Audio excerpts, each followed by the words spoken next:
Hello, going to Zona, Zondon Zoni. Which day of the week was?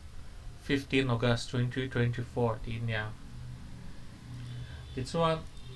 2024 ka. Ang tikni ngayon, Monday nge, Tuesday nge, ti vel ka kan sud don ani. Ma. Itu boy na kan sud to ni. Ta. This one, kan sud ma kan share to til pakata uma. So days of the week hi atinan ka birthday hi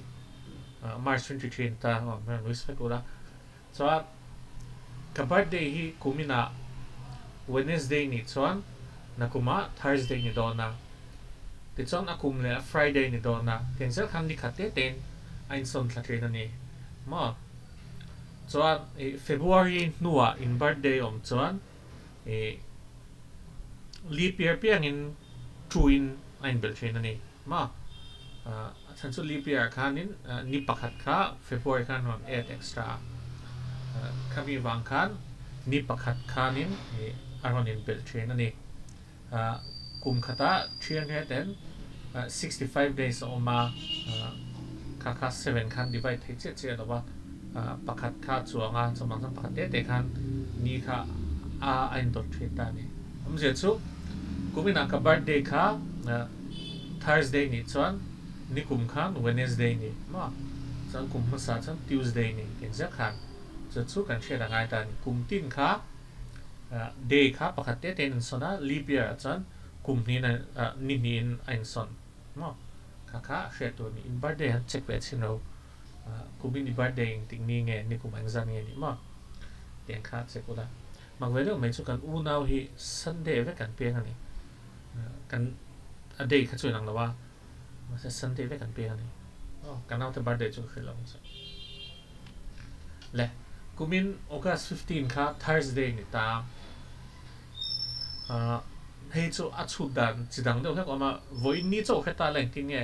August 15 khang tin nge ni ti kha tang ti kha zo na om thei nge ama chu kha chu kan sang ri lawanga video khanga kan sang me a kumin kha August 15 kha Thursday ni ti kha kan kheta ni pakhat na chuan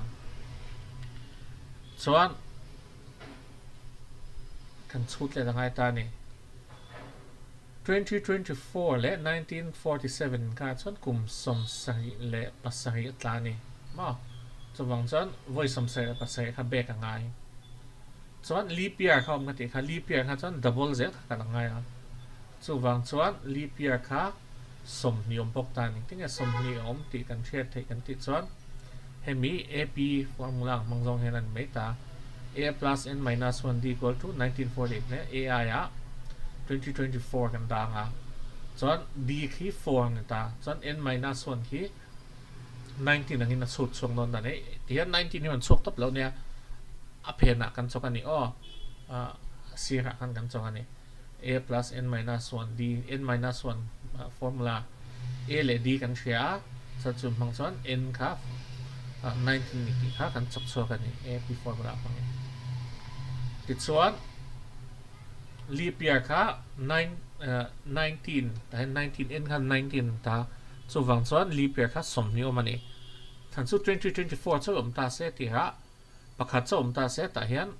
n kha 0 an don ta n kha 1 don ta ma chuan leap year pakhat chu om don time khang zang om tin ta chuan n minus 1 d ne chu wang chuan leap year kha som ni omani ma apakhat na kha hei a a hian atel sa n a hian om lawa chuwang chuan term kha som ni omani chuan 20 minus 1 ne nt n 19 chuwang chuan n kha 20 ni n kha 20 ni term som ni omani chuan som ni le som sai le pasai ne chu voi som ko le pasai a bek zonga jump kha ngai ta ni ma 1 2 3 4 5 6 7 kan ta 7 ma 7 na che khan angai khan kan le thin ni chuwang chuan voice som ko pasari abek zong jam chu voice som pathum voice sari zel bek ang khan ta plus 6 je chu Thursday tang ang tan ta ta chuan voice som pathum kha kan bek don ta 7 times 13 so Thursday che khan a voice sari na te a voice som pali na te mo a 7 times a piang a khan Thursday hen kan le don ta ni kan chuan Thursday khan voice som pathum kan jump bek to po khan Thursday tho kan nom do na chuan kham zo khan voi huk jump le ngai ta ni 1 2 3 4 5 6 Friday ni ma 17 to 13 plus 6 so chu tu na ti dang ta lopon 7 into 14 minus 1 ani le thaya 7 to 14 minus 1 ni chuan voi voi som padi kan jump panga chuan minus 1 ni chuan a letting zone kan kal nga Friday declare che ta ni kha kan dan chu ni lo me